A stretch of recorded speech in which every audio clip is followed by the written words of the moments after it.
The vast emptiness of space stretched before Admiral James Wilson as he stood on the bridge of the HMS Defiant, Earth's most advanced warship.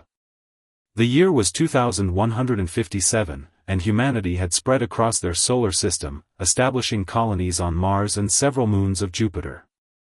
They were proud of their achievements, but they were about to learn they weren't alone in the galaxy. The first signs came when their long-range sensors detected unusual energy signatures near Neptune's orbit. At first, the scientists thought it was a natural phenomenon, but Admiral Wilson knew better. After 30 years in space, he had developed an instinct for trouble. "Sir," multiple ships dropping out of faster-than-light travel, called out Lieutenant Tom Baker from his monitoring station. They're massive, sir. Each one is at least 3 times the size of our largest vessel." The bridge crew fell silent as 15 ships materialized on their screens. Their design was unlike anything humans had ever seen, sleek, crystalline structures that seemed to glow with an inner light. They were beautiful, but their weapon ports were clearly visible. "Open all channels," ordered Wilson, his weathered face reflecting the blue glow of the tactical display. "This is Admiral James Wilson of the Earth Defense Fleet. We welcome peaceful contact but are prepared to defend ourselves if necessary." The response came in perfect English, though the voice held an artificial quality that suggested computer translation. "This is High Commander Rax of the Galactic Imperial Fleet. Your species has been observed for some time. Your rapid technological advancement and military capabilities have been deemed a potential threat to galactic stability." Wilson's jaw tightened. "We have no hostile intentions toward your empire or any other civilization. Nevertheless," Rax continued, "the Imperial Council has determined that humanity must be contained. You will surrender your military vessels and accept Imperial oversight of your technological development. Failure to comply will result in immediate military action." The bridge crew looked to their admiral.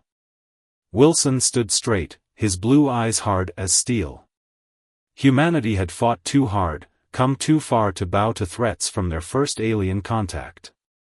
He thought of the colonies, of Earth's children playing in the Martian domes, of humanity's dreams of reaching the stars. "Lieutenant Baker, send an encrypted burst transmission to Earth Command." "Code Red," Wilson ordered calmly. Then he addressed the alien fleet again. "High Commander Rax, humanity has a long history of dealing with empires that demand submission. It rarely ends well for the Empire. You refuse our generous terms?" Rax's artificial voice seemed amused. "Let me be clear," Wilson replied. "Humanity will not surrender.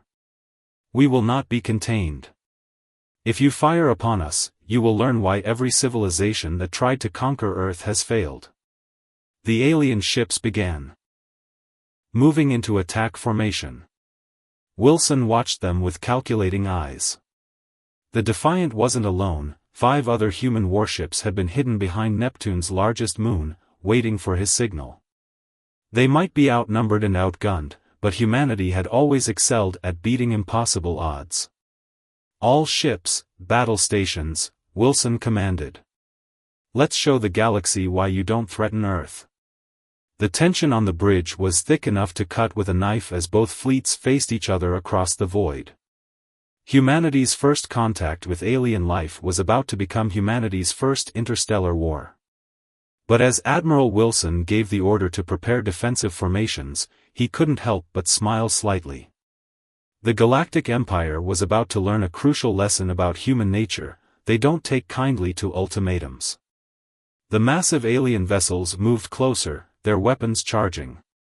But Wilson had one more card to play, a technological breakthrough that the Empire hadn't accounted for in their calculations. Sometimes, he thought, being underestimated was humanity's greatest advantage. What happened next would be remembered in both human and alien history books for centuries to come. The First Contact War was about to begin, and the galaxy would never be the same. The space around Neptune lit up like a Christmas tree as the Imperial ships opened fire. Their energy weapons carved purple streams through the darkness, beautiful but deadly. Admiral Wilson had expected this. Empires always shot first and asked questions later. Evasive maneuvers. Wilson commanded. Activate the shield systems. The Defiant and her sister ships moved with a grace that seemed impossible for vessels their size. As the Imperial weapons approached, something unexpected happened. The energy beams didn't impact the human ships, they passed right through them. Holograms, High Commander Rax realized too late. They're decoys.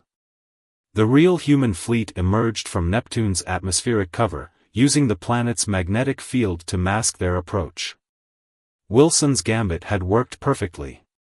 While the Empire had been tracking their decoys, the actual Earth vessels had moved into perfect firing positions. All ships, execute Battle Plan Thunder, Wilson ordered. The name was fitting. What happened next sounded like a thunderclap in space, if such a thing were possible. The human ships fired their newest weapons, electromagnetic pulse cannons modified with technology reversed engineered from a crashed alien probe found on Mars 10 years ago. The Empire had never known about that discovery, and now they were paying for their lack of intelligence. The pulses hit 3 Imperial ships before they could raise their shields. The crystalline vessels dimmed like dying light bulbs, their systems temporarily overloaded. The Empire had never encountered this type of weapon before. Their over-reliance on energy-based technology was their weakness. Direct hit on enemy vessels. Lieutenant Baker reported, trying to keep the excitement from his voice. Their primary systems are offline. But the Empire hadn't become galactic rulers by being easily defeated. The remaining 12 ships quickly adapted, raising specialized shields that would protect against the human EMP weapons. The real battle was about to begin. Their launching fighters, called out Officer Mary Wells from her tactical station. Hundreds of smaller craft poured from the Imperial ships like angry hornets from a disturbed nest. Wilson smiled. This was exactly what he'd hoped for. Launch our drones. From each human ship, thousands of small, unmanned combat drones emerged. They were simple compared to the Imperial fighters, but they had 2 major advantages: they were expendable, and they were piloted by the most advanced AI systems humanity had ever developed. The space around Neptune became a chaos of light and movement as drones and fighters engaged in combat. The Imperial pilots were skilled, but they couldn't match the lightning-fast reactions and perfect coordination of the AI drones. For every drone destroyed, 2 Imperial fighters were eliminated. "Sir, the disabled Imperial ships are restoring power," Baker reported. "They're adapting faster than we anticipated." Wilson nodded grimly. "Begin Phase 2. Signal the Artemis and the Phoenix to move into position." 2 human ships broke formation, making a run straight for the largest Imperial vessel, High Commander Rax's flagship. It seemed like a suicide mission, and that's exactly what Rax thought it was. Predictable, Rax's translated voice came through the comm system. "Your species always resorts to desperate heroics." But Wilson knew something Rax didn't. The Artemis and Phoenix weren't planning to ram the Imperial flagship, they were about to demonstrate humanity's greatest technological achievement. "Quantum field generators at full power," came the report from the Artemis. "Ready to execute on your command, Admiral." Wilson took a deep breath. This technology was experimental, tested only in controlled conditions. If it worked, it would change the course of the battle. If it failed, they'd lose 2 ships and their crews. "Execute," he ordered. The 2 human ships activated their quantum field generators simultaneously.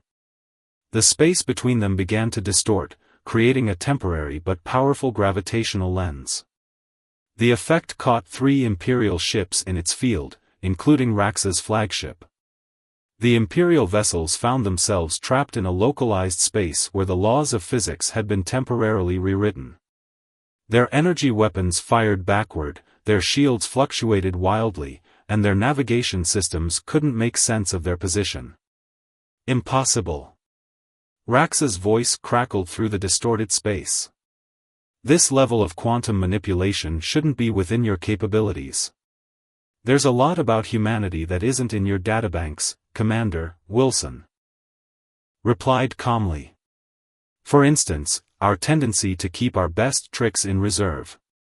The battle wasn't over, far from it. The remaining Imperial ships were regrouping, preparing for a concentrated attack. But Wilson had achieved his primary objective, proving that humanity wasn't the primitive species the Empire had assumed them to be. As if to emphasize this point, new contacts appeared on the tactical display. The reinforcements from Earth had arrived, 30 more warships, led by the massive dreadnought Humanity's Hope. Wilson allowed himself a small smile. Now the real battle could begin. The Empire was about to learn another lesson about humanity. They didn't just fight to survive, they fought to win. And Phase 3 of Wilson's battle plan was about to demonstrate exactly what that meant. The arrival of Humanity's Hope changed everything. Unlike the other human warships, this vessel was built with one purpose: to carry humanity's greatest technological achievement. As it moved into position, even the Imperial ships seemed to pause, as if sensing something unprecedented was about to happen. All ships, maintain current positions, Admiral Wilson commanded. Humanity's Hope, you have authorization to activate Project Dawn. Captain Robert Stone stood on the bridge of Humanity's Hope, his hand hovering over a sealed control panel. Around him, his crew worked with practiced efficiency, though everyone felt the weight of this moment. They were about to reveal a technology that had been kept secret from even most of Earth's own military. Project Dawn initialization sequence started, Stone reported. Time to full activation, 3 minutes. The massive ship's hull began to change. Panels shifted, revealing complex arrays of technology that had never been seen before. The Empire's sensors went wild, trying to analyze what they were seeing. High Commander Rax's voice came through again, but this time there was a note of uncertainty in the artificial translation. What kind of weapon is this? Our scanners cannot identify the technology. Wilson didn't respond. He watched as Humanity's Hope transformed. The arrays extended outward, forming a complex geometric pattern around the ship. Energy readings began to spike off the charts. 1 minute to activation, Stone announced. That's when the Empire made their move. Their remaining ships launched a massive barrage of energy weapons, determined to destroy Humanity's Hope before it could activate whatever weapon it carried. But humanity had planned for this too. The rest of the human fleet moved into defensive positions, their shields combining to create a protective barrier around the dreadnought. Imperial weapons splashed harmlessly against it, buying the precious seconds needed. Project Dawn activated, Stone's voice was calm but proud. A pulse of golden light erupted from Humanity's Hope, expanding outward like a ripple in a pond. As it passed through space, something extraordinary happened. The quantum field generators on all human ships activated simultaneously, linking with the pulse. By the first stars, Rax breathed. They've created a consciousness bridge. He was right. Project Dawn wasn't a weapon, it was something far more significant. Humanity had discovered a way to link artificial intelligence systems across vast distances instantly, creating a collective consciousness that could coordinate entire fleets as if they were a single organism. Every human ship, every drone, every system became part of a vast network. They moved with impossible coordination, adapting and reacting faster than any individual crew could manage. The Empire's tactical advantage in numbers and firepower suddenly meant very little. You see, Commander Rax, Wilson finally spoke, humanity's greatest strength isn't our weapons or our ships. It's our ability to work together, to combine our strengths. We've just taken that to the next level. The human fleet moved as one, executing complex maneuvers that should have been impossible. Drones swarmed in patterns that seemed to predict Imperial movements before they happened. Even the quantum field generators synchronized, creating overlapping fields that trapped Imperial ships in a web of distorted space. "This is your final chance," Wilson offered. "Withdraw your forces. Return to your empire. Tell them that humanity will not be conquered or contained. But empires don't give up easily." Rax's flagship managed to break free from the quantum field effect and began charging its main weapon, a planet-killer-class energy cannon that could destroy a small moon. "If we cannot have this sector," Rax declared, "then neither will you. Our studies show that a blast from this weapon will trigger a chain reaction in Neptune's atmosphere. The resulting explosion will destroy everything in this region of space." Wilson had expected something like this too. "Lieutenant Baker, show them our final surprise." Baker typed in a command, and suddenly, new signals appeared around Neptune. Hundreds of them, hidden in the planet's atmosphere and scattered through its moons. "Automated defense platforms," Wilson explained. "We've been preparing for something like this for years.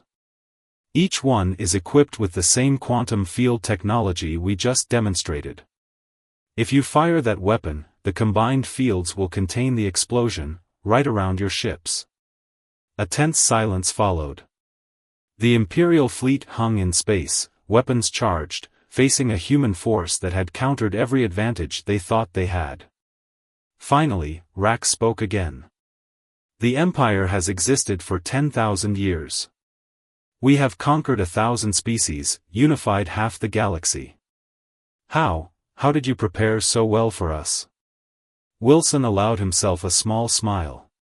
"We didn't prepare for you specifically, Commander. Humanity has always prepared for the worst while hoping for the best. We developed these technologies to defend ourselves against any threat, known or unknown. You just happened to be the first to test them." The Imperial ships began powering down their weapons. On the tactical display, their formation shifted from attack positions to a more neutral stance. "The Empire will not forget this," Rax warned. "This is not over." "No," Wilson agreed, "it's not over. But it is a new beginning. Return to your council. Tell them humanity is ready to join the galactic community, not as subjects, but as equals. Tell them we're willing to share our technologies and knowledge, to work together for the benefit of all species. But make it very clear, we will never surrender our independence." As the Imperial fleet prepared to withdraw, Wilson looked at the faces of his crew. They were tired but proud. In a single battle, humanity had announced its presence to the galaxy in a way that couldn't be ignored. But Wilson knew this was just the beginning. The Empire would return, perhaps with new technologies designed to counter humanity's advantages. Yet he wasn't worried. Project Dawn had proven that humanity's greatest weapon wasn't their technology, it was their ability to adapt, to work together, to combine the best of human intuition with artificial intelligence. The galaxy was about to enter a new era, and humanity would help shape it. 3 days after the battle at Neptune, Admiral Wilson sat in the emergency meeting room of Earth's Defense Council. The massive screens around him showed representatives from every human colony and settlement in the solar system. They had been discussing the aftermath of the battle and preparing for the Empire's inevitable response. "Our long-range sensors have detected multiple Imperial fleets moving toward our solar system," General Amanda Foster reported, her hologram flickering slightly. "Early estimates suggest over 300 ships." The room erupted in concerned murmurs. Even with Project Dawn, humanity would struggle against a force that size. "But there's something strange," Foster continued, silencing the room. "They're not in attack formation. And they're broadcasting on all frequencies. They want to talk." Wilson leaned forward in his chair. He had expected retaliation, not communication. "What kind of message?" The main screen lit up with the familiar artificial translation of Imperial speech. But this time, it wasn't High Commander Rax speaking. The voice belonged to someone with much more authority. People of Earth, I am Grand Overseer Marcus of the Imperial Council. What you are about to hear will change the relationship between humanity and the Empire forever. The message continued, and as it played, Wilson's eyes grew wider. This wasn't at all what anyone had expected. For 10,000 years, the Empire has ruled through force and fear. We believed this was the only way to maintain order in the galaxy. But your demonstration at Neptune has shown us something we had forgotten. There is another way. The Grand Overseer's message revealed a shocking truth: the Empire had been watching humanity for longer than anyone had suspected. They had seen how humans advanced through cooperation as much as competition. How they turned potential enemies into allies. How they faced challenges by combining different approaches and ideas. The attack on your forces was not just a test of your military capability, the Grand Overseer explained. It was a test of your character. Would you respond with pure aggression? Would you surrender? Or would you find another way? Wilson remembered his offer to share technology and knowledge, to work together rather than fight. He hadn't known it at the time, but those words had triggered something unexpected in the Imperial Council. Your Project Dawn, the message continued, is remarkable not just for its technology, but for what it represents. You created a system that combines artificial and human intelligence, working in perfect harmony. This mirrors what we believe the galaxy needs: different species working together, combining their strengths. The incoming Imperial fleet wasn't an invasion force. It was a diplomatic mission, led by the Grand Overseer himself. The Empire was proposing something unprecedented, a reformation of their entire system of governance. We offer humanity a place on the Imperial Council, the message announced. Not as subjects, but as equals. As teachers. Help us transform the Empire into something new, a true federation of species working together. The council room erupted in discussion. Some were skeptical, seeing this as a trick. Others saw an unprecedented opportunity. Wilson stayed quiet, thinking about everything he'd seen during the battle. There's more, General Foster interrupted. The Imperial ships are sharing their technical data freely. They're letting us scan their vessels, showing us everything. And, Admiral, you need to see this.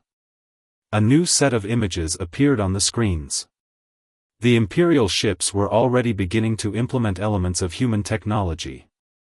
But they were doing it in ways humanity hadn't considered. Their crystalline ships were being modified to create their own version of consciousness bridges, but on a scale humans hadn't thought possible. They're not just copying our technology, Wilson realized. They're improving it. Combining it with their own in ways we never imagined. The Grand Overseer's message concluded with something that made everyone in the room sit up straighter. As a show of trust, we are sharing our most closely guarded secret, the location of the first stars, the origin point of our civilization. No species outside the Imperial Council has ever been given this information.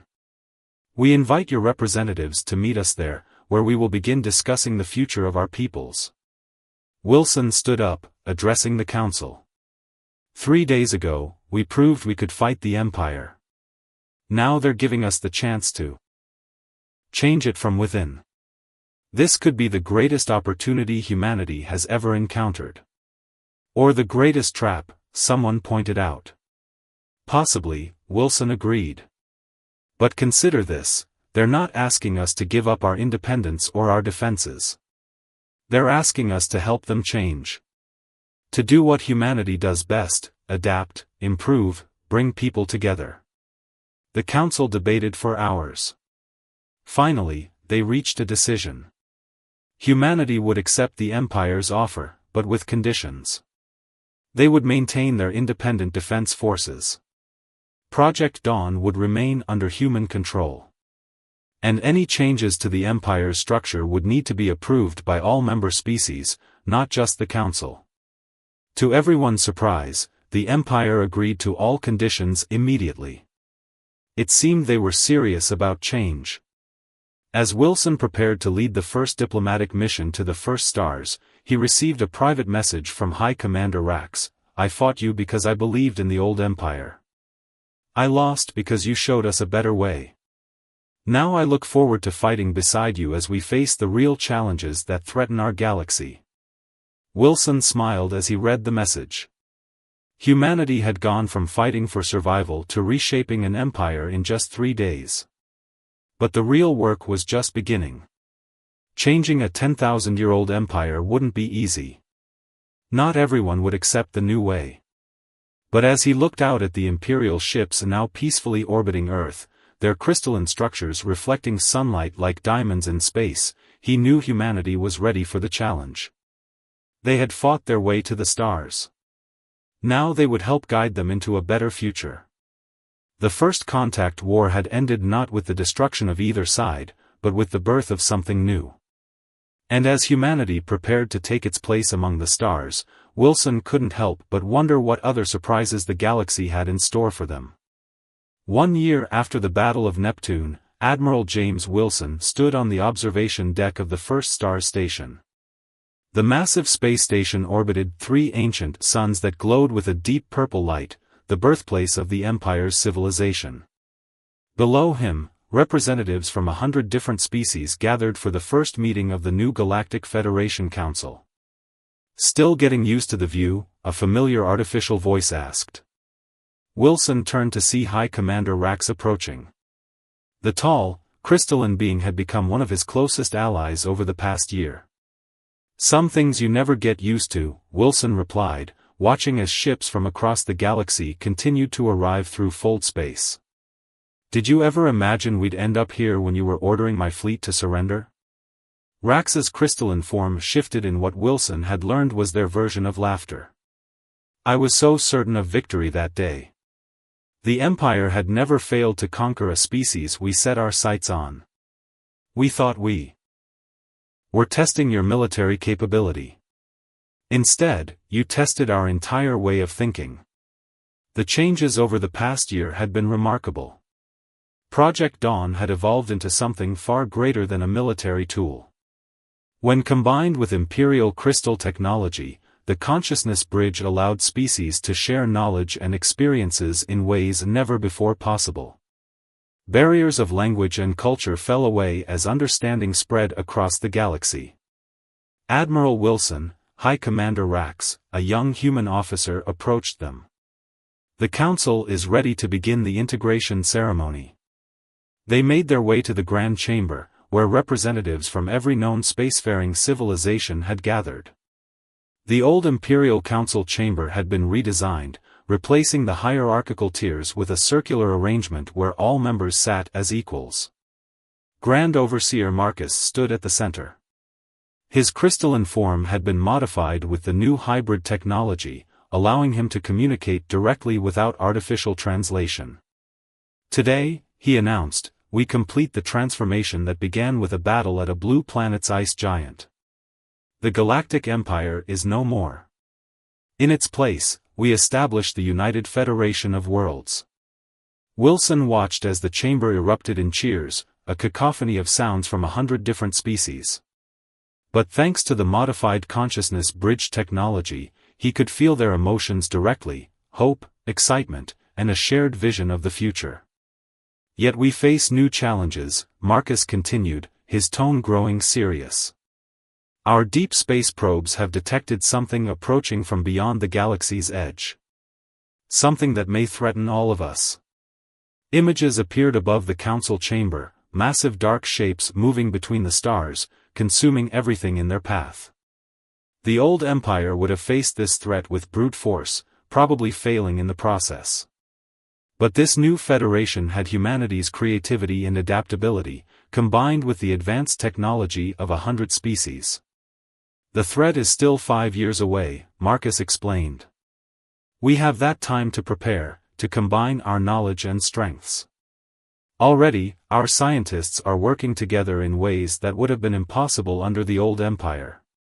Wilson stepped forward to address the council. This was why he had been chosen as humanity's representative, not for his military victory, but for his vision of cooperation. A year ago, humanity proved that the best defense isn't just about weapons or technology, he began.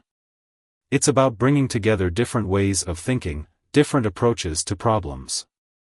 We showed that artificial intelligence doesn't have to replace organic intelligence, they can work together, becoming something greater than either could be alone.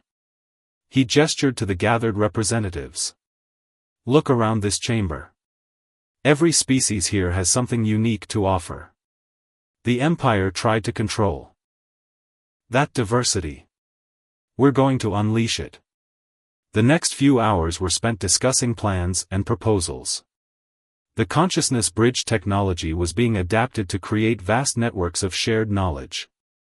Imperial crystal ships were being redesigned with human AI systems, creating vessels that could think and adapt. Human quantum field technology was being combined with ancient imperial energy systems to create defenses never before seen in the galaxy. But more importantly, the Federation was changing how species interacted. The old empire's philosophy of conquest and control was being replaced by one of cooperation and mutual growth. Even former enemy species were finding ways to work together. As the session ended, Wilson returned to the observation deck. Earth was too far to see from here, but he knew humanity's influence was being felt across the galaxy. They had taken their place among the stars not through conquest, but by showing a better way. Quite a change from firing EMP weapons at each other, Rax commented, joining him again. Wilson smiled. Sometimes the best victories don't come from winning battles, but from changing how the game is played. The threats we face are greater than anything the old empire encountered, Rax noted, their crystalline form shifting with concern. These void creatures from beyond the galaxy, we've never seen anything like them. No, Wilson agreed, but for the first time in galactic history, we'll face them together. Not as conquerors and conquered, but as equals. As allies. They watched as more ships arrived through fold space, vessels of all shapes and sizes, each representing a different species, a different way of thinking. Each bringing their own strengths to the Federation. The first contact war had lasted less than a day, but its impact would be felt for millennia. Humanity had not only proven itself among the stars, it had helped reshape the very nature of galactic civilization.